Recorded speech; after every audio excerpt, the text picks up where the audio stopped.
Bonsoir à toutes et à tous, bienvenue dans cette édition d'information dans l'actualité ce soir. La Guinée célèbre ce 1er décembre la journée mondiale de lutte contre le sida. Cet événement devenu un rituel pendant tout le mois de décembre est célébré cette année sous le thème surmonter les perturbations, transformer la riposte au sida.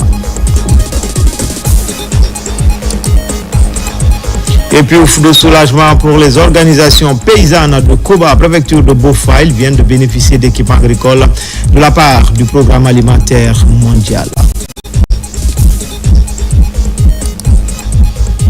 Enfin, la Fédération guinéenne de tennis, en partenariat avec le Sporting Club de Taouya, vient d'organiser un Open national. L'événement mobilise 96 participants venus des 4 régions naturelles du pays et plusieurs expatriés. Voilà pour le sommaire, encore une fois. Bonsoir à tous. La Guinée célèbre ce 1er décembre la journée mondiale de lutte contre le sida. Cet événement devenu un rituel pendant tout le mois de décembre est célébré cette année sous le thème surmonter les perturbations, transformer la riposte au sida. Les défis sont rappelés tout comme les avancées dans cette croisade. Entre témoignages et engagement, la Guinée a marqué par des messages forts cette célébration. Ousmane Bangoura, Kabasouma, Almami Ousmane Kobilikita. Le 1er décembre, la République de Guinée se joint à la communauté internationale pour célébrer la journée mondiale de lutte contre le sida. Plus qu'une simple commémoration, cette journée est un moment d'unité, de solidarité et de mémoire. Solidarité envers les personnes vivant avec le VIH. Le thème choisi cette année, surmonter les perturbations, transformer la riposte au sida, met en lumière l'urgence de renforcer le leadership communautaire et de renouveler les stratégies pour atteindre un objectif majeur, mettre fin au sida d'ici 2030. Au cœur de cette commémoration, des parcours inspirants. Une femme vivant avec le VIH depuis 23 ans et mère de 5 enfants partage son histoire. Je suis là pour vous dire d'accepter les personnes qui vivent avec le VIH. Parce qu'avec le VIH, on peut se marier, avoir des enfants, faire une vie de famille. La lutte contre le VIH ne peut pas se faire sans nous. Je demande au gouvernement de nous impliquer dans le programme sur le VIH. Même si la prévalence reste maintenue dans la population générale depuis 2018, elle est aussi élevée chez les populations clés avec une prévalence de 9,8% chez les hommes ayant des rapports sexuels avec les hommes, 4,9% chez les professionnels de sexe, 3,5% chez les hommes en uniforme, 3,9% chez les pêcheurs, 2,1% chez les personnes vivant avec handicap, 2,3% chez les routiers et 5,9% chez les miniers. Les autorités sanitaires et les partenaires techniques réaffirment eux aussi leur engagement à consolider les acquis et à accélérer les interventions. Chaque année, nous nous retrouvons pour célébrer la journée mondiale de lutte contre le sida, le 1er décembre, et plus largement tout le mois de décembre dans notre pays. Cela constitue un moment privilégié pour réaffirmer d'une part notre solidarité envers celles et ceux qui vivent avec le VIH et d'autre part notre détermination à mettre fin au sida comme menace de santé publique à l'horizon 2030. À l'OMS, nous sommes résolus à accompagner les pays et les communautés dans la transformation des services de prise en charge de l'infection à VIH en système résilient, inclusif et durable, particulièrement en cette période de mutation. Présent à la cérémonie, le Premier ministre Amadou Riba a salué la mobilisation des acteurs de la riposte. L'une des causes majeures de la persistance du VIH-Sida, ce n'est pas le virus lui-même. C'est cette maladie de l'esprit qui concerne principalement la stigmatisation. On a peur de se faire dépister, on a peur de d'en parler. On vit secrètement avec parfois beaucoup de peine et beaucoup de douleur. D'où la nécessité absolue, c'est de sensibiliser l'opinion que le sida est une maladie comme une autre. Et des mesures préventives existent, des mesures d'atténuation existent. Comme l'a dit madame tout à l'heure, elle vit avec depuis plus de 23 ans, elle est mariée, elle a ses enfants qui ne sont pas infectés. Cela veut dire que ce n'est pas une fatalité de considérer que lorsqu'on est atteint du sida, on n'a plus le droit à vivre, le droit à avoir des espoirs. La vie continue. Il y a d'autres maladies qui sont encore beaucoup plus impactantes, visibles.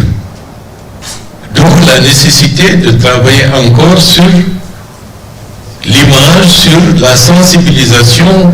En Guinée, comme ailleurs dans le monde, autorités, partenaires et communautés restent résolument engagés avec unité, leadership et détermination pour transformer la riposte, protéger les acquis et bâtir ensemble un avenir sans sida.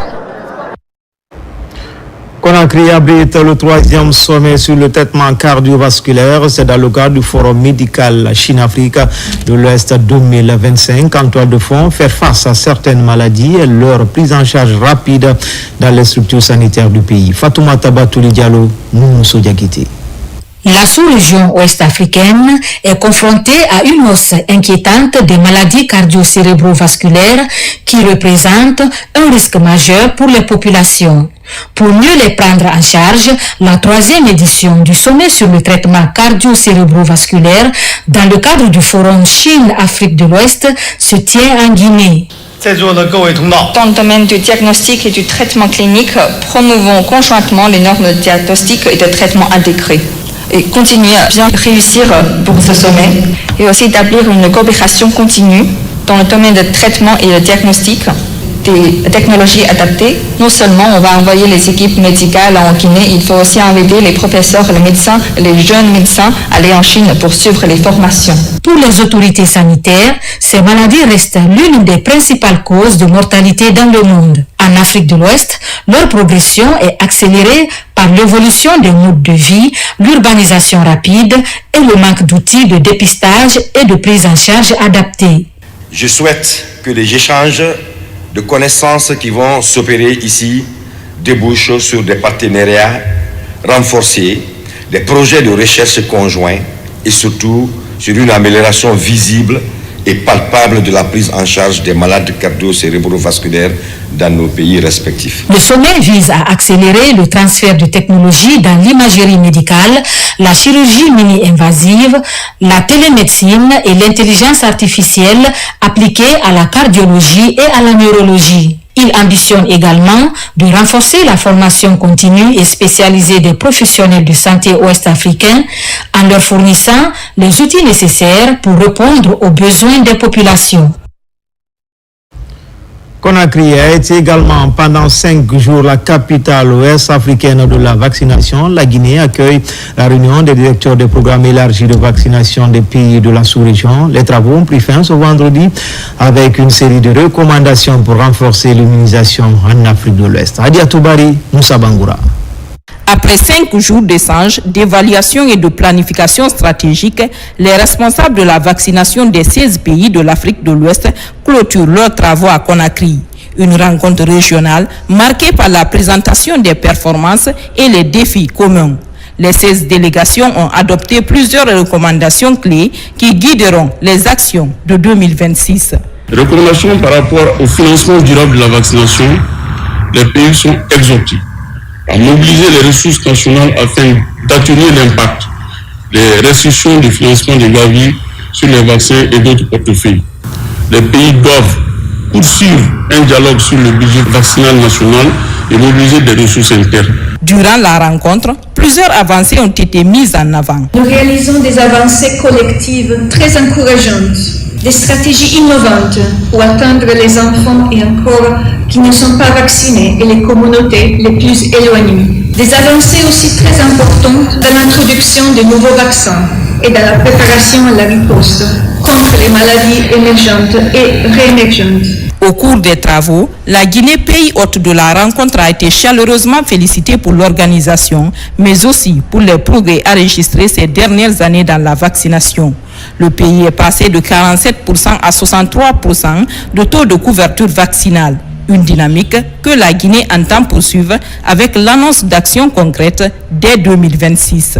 Je tiens à exprimer au nom du gouvernement notre gratitude envers l'OMS, l'UNICEF, Gavi et tous les partenaires techniques et financiers qui accompagnent la Guinée et l'ensemble des pays de la sous-région. Votre soutien est indispensable pour la sécurisation de la chaîne de froid, la formation du personnel, la disponibilité des vaccins et le renforcement continu des programmes élargis de vaccination. La réunion sous-régionale des directeurs PEV de l'Afrique de l'Ouest se referme donc sur une note d'engagement et de solidarité. Une commission de suivi des recommandations de la rencontre va être créée. Il sera composé des points focaux désignés dans chaque pays membre. À Kindia, l'heure est à la revue annuelle des activités hospitalières de l'année 2025. Professionnels de la santé, partenaires techniques et financiers et cadres de l'administration sanitaire se concertent pour améliorer la pratique dans ce secteur. C'est le ministre de la Santé qui a présidé le lancement des travaux. Yaya Silla, Mohamed Pati Kamara. Ce sont des cadres de l'administration centrale, du ministère de la Santé et de l'hygiène publique et les chefs d'établissement hospitaliers et les partenaires techniques et financiers qui sont autour de cette table pour une revue annuelle des activités hospitalières pendant cette année 2025. Cette édition 2025 s'inscrit dans un moment charnière où notre pays avance résolument sur la voie des réformes institutionnelles, économique et infrastructurelle au sein du programme Simandou 2040, dont le pilier santé et bien-être consacre une ambition claire, réconcilier durablement la population avec le système de santé en améliorant la gouvernance, la qualité et l'accessibilité des services de soins. Cofinancé par Expertise France et la Banque mondiale, le réseau des hôpitaux d'Afrique, de Caraïbes et de l'océan Indien participe à cet atelier de Kindia.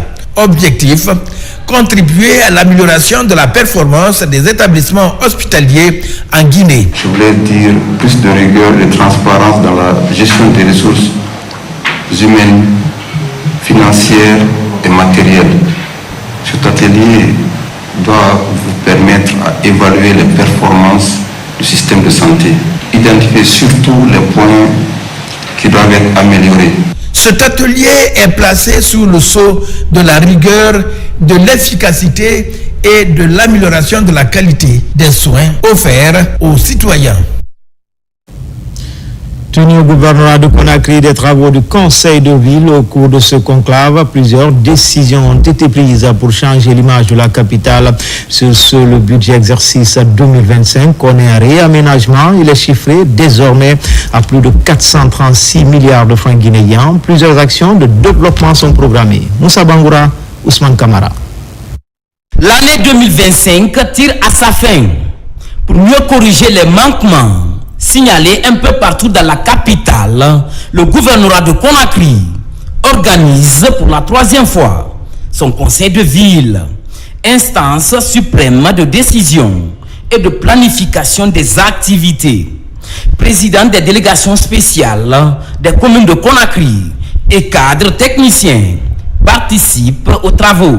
Le remaniement du budget exercice 2025 était sur la table des discussions. À partir de maintenant, on va commencer les démarches pour passer par les voies et les moyens afin d'avoir ces montants, réaliser tout ce qui doit être fait à Conakry, en commençant par la finition des sièges des nouvelles communes. Le gouvernorat se trouve à un état où ces actions sont en cours, mais il fallait revoir les prévisions à l'effet de pouvoir justement réaliser les actions prévues. Après analyse et discussion, le budget remanié a été adopté.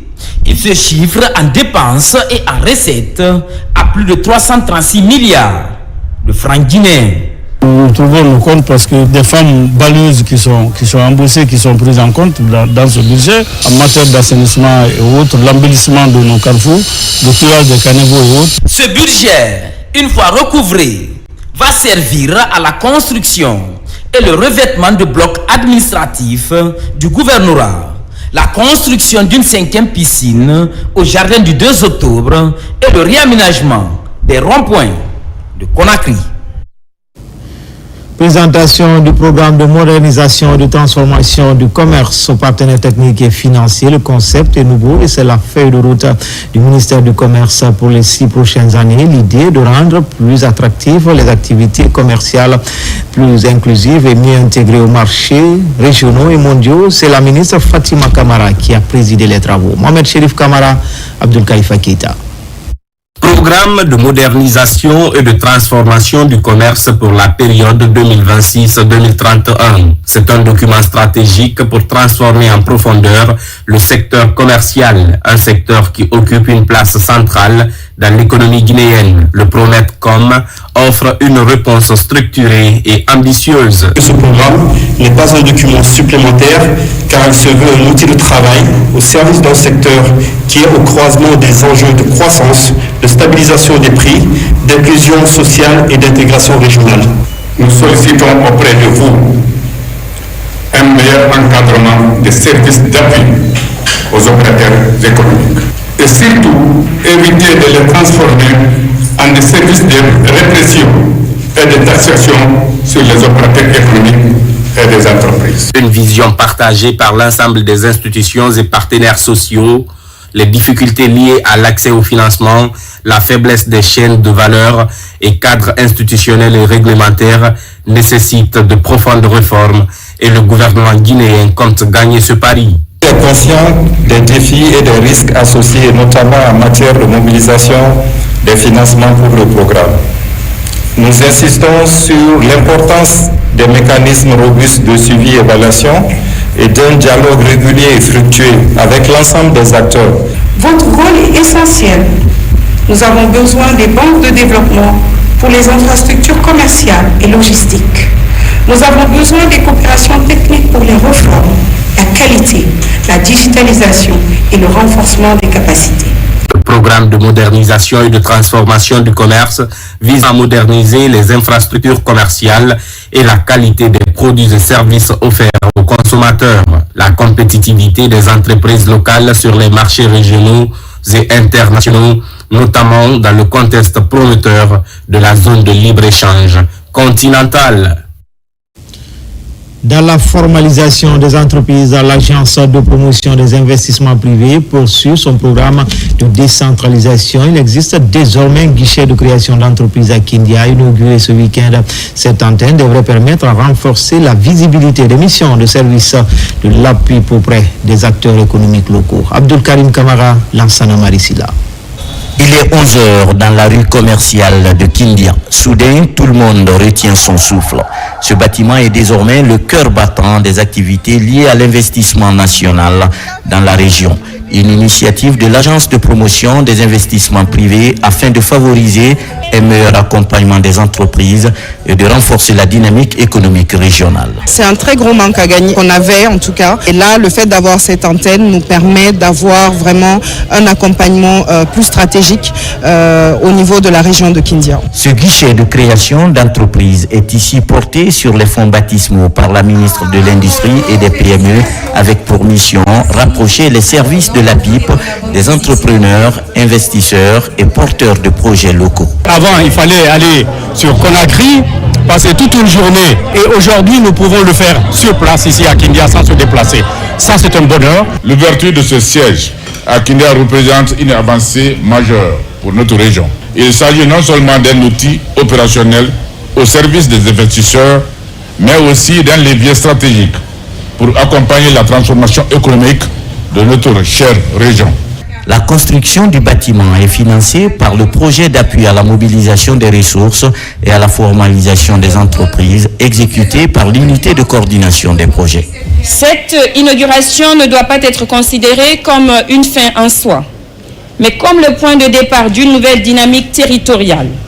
Il s'agit désormais de capitaliser sur cet outil, de mesurer les impacts, de renforcer les partenariats avec les collectivités, les chambres consulaires, les organisations professionnelles et les investisseurs ici à Kindia. La maison de l'APIP à Kindia est située au quartier abattoir, centre névralgique des affaires. Elle est composée de 7 bureaux, 2 salles de réunion, 2 salles de coworking, un cafétéria et des toilettes. Journée porte ouverte sur la Guinée à New York avec un symposium de haut niveau. Investisseurs, experts et universitaires se sont penchés sur les immenses opportunités qu'offre le pays. Ainsi, les organisateurs appellent au renforcement de la dynamique d'ouverture et la contribution de la diaspora guinéenne. Makeme Dunzo. Les journées portes ouvertes sur la Guinée à New York ont débuté par un symposium économique de haut niveau. Au cours des panels, experts, investisseurs, universitaires et opérateurs économiques ont analysé les nombreuses opportunités d'affaires qu'offre la Guinée. Des rencontres B2B ont également permis aux participants d'échanger directement avec des responsables d'entreprises dans l'optique de bâtir des partenariats concrets et durables. Le symposium économique a pour importance de créer un pont entre nous, la diaspora guinéenne établie ici aux États-Unis, et les Guinéens en Guinée, dans le cadre de collaborer ensemble pour que nous puissions vraiment travailler les mains dans la main. Aucune devise Guinée n'est pas qu'un simple événement, mais plutôt une déclaration d'attachement et de responsabilité à notre nation. Votre mobilisation, votre unité et votre engagement unique avec force. La place essentielle aujourd'hui car de la diaspora guinéenne. À cette occasion, l'ambassadeur Dabo a invité les investisseurs à accompagner la dynamique d'ouverture engagée par la Guinée. Une dynamique fondée sur la transparence et la valorisation d'un immense potentiel national. L'organisation du présent forum est l'illustration de votre engagement en vue de fédérer nos compatriotes autour des questions essentielles, notamment celles liées à leur contribution ainsi qu'à la contribution de toutes et de tous au processus de développement de notre pays. La journée s'est poursuivie par une grande soirée gala animée par la star guinéenne Mohamed Azaya. Un moment convivial et festif qui a mis en valeur la richesse du patrimoine culturel guinéen et qui aura également permis de présenter des expositions d'objets d'art offrant aux visiteurs un aperçu de la diversité et de la créativité guinéenne. Après Boufa et Kouré-Malé, le ministre de l'Information et de la Communication est toujours sur le terrain dans le cadre de la redynamisation des radios rurales. La Kirouani Fanasouma a procédé à la relance des programmes de la radio rurale. Ce média de proximité a connu d'importants investissements qui ont changé son image, renforcé sa sphère et amélioré le confort d'écoute. Plus de détails avec Carlos Mandialo. Du fait de sa zone d'implantation, la radio rurale de Kérouané occupe désormais une place clé dans le réseau des radios rurales et dans la stratégie de communication gouvernementale. Avec le projet Simandou, elle devient un outil de communication efficace pour sensibiliser les populations riveraines de la zone d'exploitation, promouvoir la paix sociale et informer sur l'actualité nationale. En rénovant et en équipant cette radio de proximité, le ministère de l'Information et de la Communication met en œuvre la vision du président de la République en matière d'accès à l'information à l'intérieur du pays. Les mots nous manquent énormément pour vous dire combien de fois les Kérouanékas sont contents d'entendre à nouveau cette radio émettre. Cela ne nous surprend guère, car sous l'ère CNRD et grâce au leadership de notre guide éclairé, le président général Mamadi Doumbouya. Kérouané connaît un changement progressiste radical. Ce jour marque la relance de la radio rurale de Kérouané qui a été foudroyée il y a cela 4 mois, jour pour jour, le ministre de l'Information et de la Communication, sur instruction du chef de l'État, a rééquipé carrément cette radio et c'est la joie que nous vivons avec la population de Kerouané ce matin. Les équipements qui sont installés ici aujourd'hui sont des équipements de dernière génération. La remise de la radio rurale de Kerouané après des travaux qui améliorent le cadre de travail constitue un moment de joie pour les populations de la localité. Un acquis pour le ministère de l'Information et de la Communication qui a entrepris un important programme de modernisation de ces radios de proximité qui portent la voix des sans-voix. Population de Kerouané, notre pays est engagé dans l'un des projets miniers les plus ambitieux du continent africain, grâce au leadership et à la vision éclairée du président de la République, chef de l'État, son Excellence Mamadi Doumbouya, le projet Simandou 2040.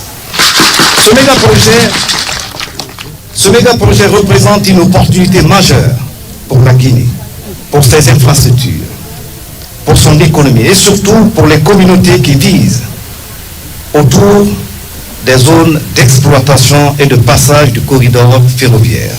Mais un projet de cette envergure ne peut réussir que par l'information crédible. Votre radio, la radio de Kerouané, aura donc un rôle crucial. Expliquer avec pédagogie les enjeux du projet. Informer sur les retombées économiques et sociales du projet Simandou. Favoriser le dialogue entre les communautés, les autorités et les partenaires du projet. Le ministre Fana Souma poursuit cette dynamique de relance des radios rurales. À ce jour, elles sont 39 opérationnelles à travers le pays contre 22 lorsqu'ils prenaient fonction. En Zérekouré, la lutte contre les violences basées sur le genre revient au premier plan. L'inspection régionale de la promotion féminine et des personnes vulnérables renforce la sensibilisation auprès de la couche juvénile au campus universitaire. Des conférences débats ont été organisées pour informer les jeunes pousses sur les dangers liés à ce phénomène de société. Mohamed Saloupaï, Mohamed Lamine Diallo. Ces espaces d'échange visent avant tout à sensibiliser la jeunesse estudiantine, mais aussi à les outiller afin qu'ils deviennent, au sein de leur famille et de leur communauté, des relais de prévention et de changement social. Lorsqu'on développe en détail les conséquences de ces VBG, vous allez trouver que ça va créer des troubles au niveau de la société. Le mieux, c'est de préparer les jeunes, vous les étudiants. Si vous êtes mieux informés, sensibilisés sur ces thématiques, sur cette question, vous allez nous aider à préparer nos familles. Cette initiative essentielle pour bâtir une société plus juste et plus sûre est bien appréciée par les participants. Ma mission ici est un ambassadeur pour mes proches, pour ma famille. Je vais les conseiller contre les violences basées sur les genres. Vous savez, quand il y a l'information, il y a beaucoup de choses qui peuvent cesser. Même si ça ne cesse pas totalement, mais ça va diminuer. Donc, en tant qu'étudiante, aujourd'hui, je ne peux que dire aux gens de s'informer pour que cette pratique ici soit éradiquée. Expliquer la nature, les conséquences et les enjeux des mauvaises pratiques qui touchent encore de nombreuses jeunes filles à travers le pays afin d'aboutir à un changement de comportement. C'est l'objectif recherché par cette démarche soutenue par le Fonds des Nations Unies pour la population. Lancement officiel d'une plateforme de financement participatif sur l'éducation, une plateforme qui permettra de collecter les fonds destinés à financer le système éducatif. Le projet porté par l'Agence nationale de financement de l'éducation. Les fonds collectés serviront à la construction de plusieurs écoles, forages et cantines scolaires. Abdulaziz Baldé. C'est une grande avancée pour le système éducatif en général. L'Agence nationale de financement de l'éducation ANAF lance officiellement une plateforme de financement participatif. Cet outil présenté aujourd'hui devant les acteurs de l'éducation répond à un besoin important, celui de mobiliser des ressources nouvelles, diversifiées et inclusives pour soutenir les projets éducatifs à travers le pays. D'où cet appel à l'engagement collectif. La plateforme que nous inaugurons aujourd'hui permet à chaque citoyen, chaque entreprise, chaque partenaire, en Guinée comme ailleurs, de contribuer directement au financement de la construction et de la réhabilitation des écoles, de la formation professionnelle, des bourses pour les jeunes et de nombreux projets prioritaires pour le secteur éducatif. J'appelle l'ensemble des citoyens, la diaspora, les entreprises, les collectivités et les partenaires à s'approprier de cet outil national. Cette plateforme est un outil innovant pour financer l'éducation. Faire de la solidarité nationale un moteur de transformation éducative reste la principale ambition pour l'ANAF et ses partenaires. On est la partie qui sécurise les paiements. Donc une fois que les gens viennent et qu'ils donnent leur contribution sur la plateforme, nous sommes la partie qui sécurise les paiements pour l'ANAF. La création d'un outil qui puisse essayer d'améliorer les conditions d'apprentissage dans le centre de classe. L'ANAF est dans sa vision et dans son rôle. Le département s'engage à accompagner l'Agence nationale de financement de l'éducation pour atteindre ces objectifs. Avec le lancement de cette plateforme éducative, les porteurs du projet ouvrent une nouvelle voie pour financer l'avenir de l'éducation, mais aussi offrir aux enfants une éducation de qualité, moderne et équitable. Monde rural parmi les amoureux de la terre qui révalorise le consommation guinéen et limiter les importations. L'administrateur général de la police, Djenaba Souri Kamara, cette année encore, il a valorisé un domaine agricole de 200 hectares à Santiana, plus précisément sur le site de Karankama. Hier, c'était le grand jour pour lancer officiellement la récolte. Djamoukaba. Sous les rayons ardents du soleil de la savane, le riz de l'actuel directeur national de la police, Djenaba Souri Kamara, a bien séché. Il est maintenant prêt à être ramassé dans la plaine de Karankama. À Kouroussa, en ce mois de la moisson, dans ce petit village de Sandiana, de larges sourires sur les visages.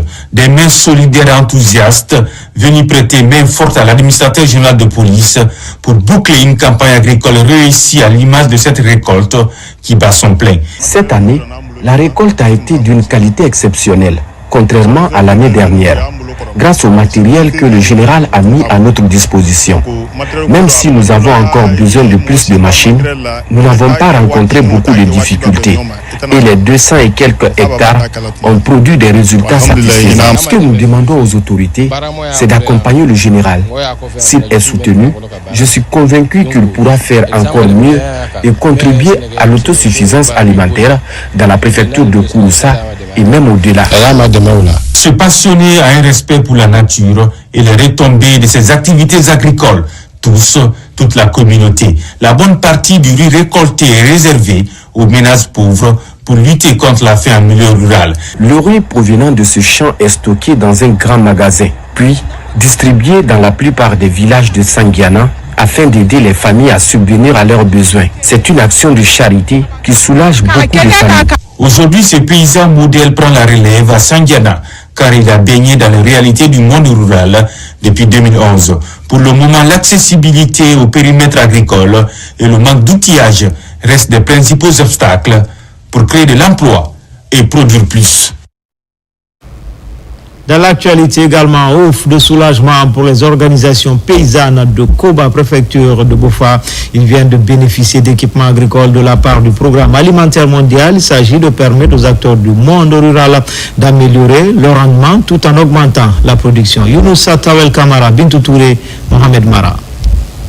Il s'agit de tricycles, de décortiqueuses, de fûts de tuvage et plusieurs autres outils agricoles destinés aux organisations paysannes de la sous-préfecture de Koba.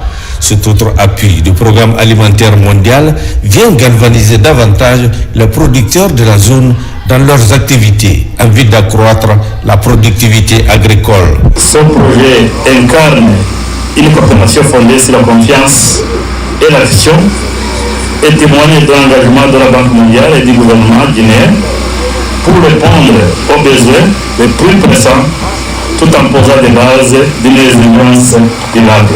Le projet de développement d'agriculture commerciale en faveur des coopératives de la sous-préfecture de Koba illustre parfaitement la volonté du programme alimentaire mondial et de la Banque mondiale d'accompagner la Guinée dans son programme de renforcement de la sécurité alimentaire. Ces équipements sont le fruit de vos efforts et de votre détermination à améliorer votre sort et celui de vos communautés. Je suis convaincu que ces équipements contribueront à renforcer la résilience des agriculteurs face aux défis climatiques et améliorer la sécurité alimentaire de notre pays. Nous fondons un fort espoir que le PAM mettra en place un mode de gouvernance adapté et efficace de ces équipements ainsi que les actions de formation des utilisateurs pour assurer leur maintenance, leur durabilité et leur renouvellement. Avant de quitter Koba, la délégation du Programme alimentaire mondial a visité quelques périmètres agricoles de cette zone de production par excellence. En compagnie des cadres du ministère de l'Agriculture sur le terrain, les visiteurs se sont dit émerveillés par la prouesse des coopératives de cette sous-préfecture de Boufa. Le dictionnaire Nko voit le jour en Guinée. Il aura fallu 8 années de travail acharné par d'éminents chercheurs et scientifiques pour mettre cet outil de référence linguistique à la disposition des Guinéens. Sa dédicace a été présidée par le chef du gouvernement Amadou Riba. On fait le point tout de suite avec Nabi Kamara, Ousmane Bangoura. Le dictionnaire de l'alphabet Nko voit le jour en Guinée. Sogolon Kondé, c'est son nom. Sa publication, c'était le dimanche 23 novembre 2025 au Palais du Peuple, ici à Conakry. C'est le fruit de 8 années de labeur acharné de la part des experts guinéens et internationaux qui ont permis de réduire les barrières entre nos langues nationales et celles des autres. Aujourd'hui, grâce à un service de double traduction ou Google Translate, les écritures de manuel peuvent être compris dans 249 langues avec un taux de précision d'environ 80%, un niveau rarement atteint pour une langue africaine dans les traductions automatiques.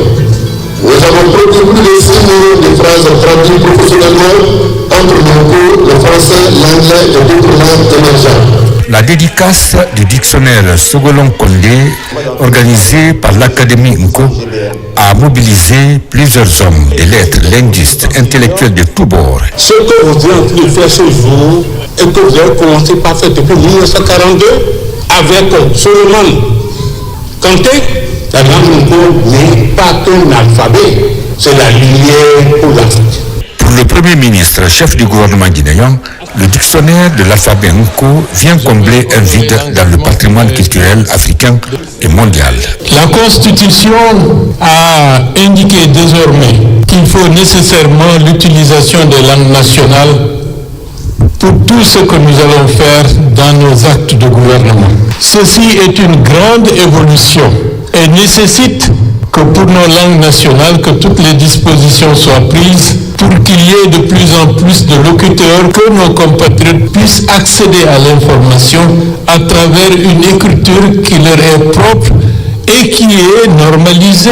Suleiman Kanté, le créateur de l'alphabet Nko, est né en 1922 à Soumankoy, dans la préfecture de Kankan. À Conakry, le centre culturel franco-guinéen réunit ce samedi un large public autour de la littérature. Lecteurs passionnés, professionnels du livre se retrouvent pour découvrir une nouvelle œuvre et échanger avec son auteur. Marikumba Sobogi, son enseignant. La plume de mon père est un ouvrage profond et inspirant qui interroge le leadership, la famille et les richesses intérieures. À travers cette œuvre, l'auteur propose un voyage intime et universel destiné à toucher toutes les couches sociales et à susciter une réflexion sur les valeurs qui façonnent nos vies. Nous sommes convaincus aux éditions L'Harmattan que l'écriture de ces petites histoires familiale au niveau de nos communautés pourrait constituer l'écriture d'un récit national très fort. Dans ce livre, l'auteur explore non pas les profondeurs de la terre, mais celles de l'âme. Il revisite les souvenirs, les conseils et les leçons de vie d'un père inspirant. Ce projet qui était le rêve et la mission, le désir de mon père, c'était d'écrire un livre pour partager sa vie, celle de sa génération et bien d'autres sur nos valeurs. Mais s'il n'a pas eu alors le temps de le réaliser, mais sachant, moi, en tant que son fils, l'ayant côtoyé, je connaissais ce qu'il voudrait et de quoi il voudrait parler. Parce que quand il dit qu'il voudrait parler de sa vie, de sa génération, voilà, donc en quelque sorte déjà cette volonté qu'il avait, je pense que c'était pour moi un devoir de poursuivre cette œuvre. Une séance de dédicace qui rassemble un public varié et enthousiaste, lecteurs, collaborateurs, responsables de l'Harmattan Guinée et famille saluent l'occasion de découvrir cette nouvelle parution. Réellement, je suis fière que les livres que mon fils a fait sortir, je ne pensais pas s'il devait parler de moi. Je suis content. Ce qu'il a prononcé, j'ai tout fait. J'ai vendu la galette, j'ai grillé la patate. Quand il quitte à l'école, il vient, je lui donne patate, je mets dans l'assiette, il mange. Une rencontre réussie entre l'auteur et son public pour célébrer la passion du livre et la force des mots depuis le centre culturel franco-guinéen de Conakry. Sur le continent, Festival ouest-africain des arts et de la culture, Dakar, la capitale sénégalaise, abrite les travaux. La Suède a au lieu mois pilote les débats. Thème retenu cette année, mutation et crise en Afrique de l'Ouest. Que peut la culture entre discours et prestations artistiques et rencontres d'experts? Le festival a l'ambition de renforcer l'intégration régionale par la culture. Adama Mohamed Keita, Mohamed Touré, envoyé spéciaux. Dakar, capitale culturelle de l'Afrique de l'Ouest. La ville accueille l'ouverture officielle de l'EcoFest, le festival ouest-africain des arts et de la culture. Un rendez-vous régional dédié à la célébration des arts et de l'intégration ouest-africaine. La culture, c'est pas juste le divertissement, c'est pas juste de l'art, mais ça va être le fondement de notre économie future. Et je pense qu'aujourd'hui, nos dirigeants l'ont compris. Avant de terminer mon propos, permettez-moi donc de saluer les principaux acteurs de terrain qui ont permis EcoFest 2025, principalement les ministres en charge de la culture du Sénégal. Le chef du gouvernement a salué une initiative porteuse d'unité dans un contexte où la culture devient levier de paix et de cohésion entre les peuples. Le festival EcoFest célèbre notre héritage culturel, également une occasion de se réfléchir sur les défis que nous devons relever ensemble. Aujourd'hui, la culture se trouve confrontée à des pressions sans précédent. L'uniformisation culturelle, l'hégémonie de certains modèles exogènes et la marginalisation de nos langues et expressions locales menacent l'identité de nos peuples. La cérémonie d'ouverture a ensuite laissé place à un voyage artistique vibrant, danse, musique, performances visuelles, autant de tableaux qui ont mis en évidence la richesse culturelle de l'Afrique de l'Ouest. Des artistes venus du Mali, du Cap-Vert, du Sénégal, du Ghana et d'ailleurs ont offert un spectacle rythmant l'esprit d'unité au cœur du festival. Plus tôt dans la journée, en marge de la cérémonie, les experts, chercheurs et acteurs culturels se sont réunis pour réfléchir au développement des industries créatives dans la sous-région. À Dakar, l'EcoFest, le festival ouest-africain des arts et de la culture, s'ouvre avec ambition, faire de la culture un moteur d'intégration et un pont entre les peuples. Une cérémonie où l'art parle d'une seule voix, celle d'une Afrique de l'Ouest unie. Enfin, la Fédération guinéenne de tennis, en partenariat avec le Sporting Club de Taouya, vient d'organiser un Open national. L'événement mobilise 96 participants venus des 4 régions naturelles du pays et plusieurs expatriés. Une étape majeure dans la relance officielle du tennis en Guinée. Komara Moussa, Mangamouri Kamara. Sur ces cours encore timides, une renaissance se joue. Celle du tennis guinéen, un sport longtemps oublié. Raquette à la main, ils sont venus des 4 régions du pays à l'appel de la Fédération guinéenne de tennis et son partenaire, le Sporting Club de Taouya, pour ramener le tennis guinéen à la vie. Organiser ce Open pour pouvoir donner à la chance à tous les adeptes de cette discipline de venir se mesurer et de faire une sélection vraiment réelle. Cette Open de tennis est un point de départ. Plus de 90 athlètes participent à cette compétition. Jeunes, femmes, vétérans, tous ont la même ambition, porter l'étendard de la Guinée au championnat africain. Nous sommes en train de travailler sur les enfants de 12 à 14 ans avec l'appui de la Fédération internationale de tennis. Nous avons mis le tennis dans 3 écoles, mais bien évidemment on attend l'accompagnement des autorités pour qu'on puisse avoir des infrastructures qui freinent un peu le développement de ce sport. Mais au-delà, nous essayons au mieux de participer au championnat régional ou sous-régional des enfants de 12, 14 et 16 ans. Le chemin est encore long. Besoin d'infrastructures modernes, de stages, de sponsors, de compétitions nationales régulières. Mais la dynamique est lancée. C'est un sport extrêmement important pour la maintenance de la santé. Il faut absolument le relancer. Et l'autre paradoxe du tennis, c'est que Ça a été considéré très avant comme un sport d'élite.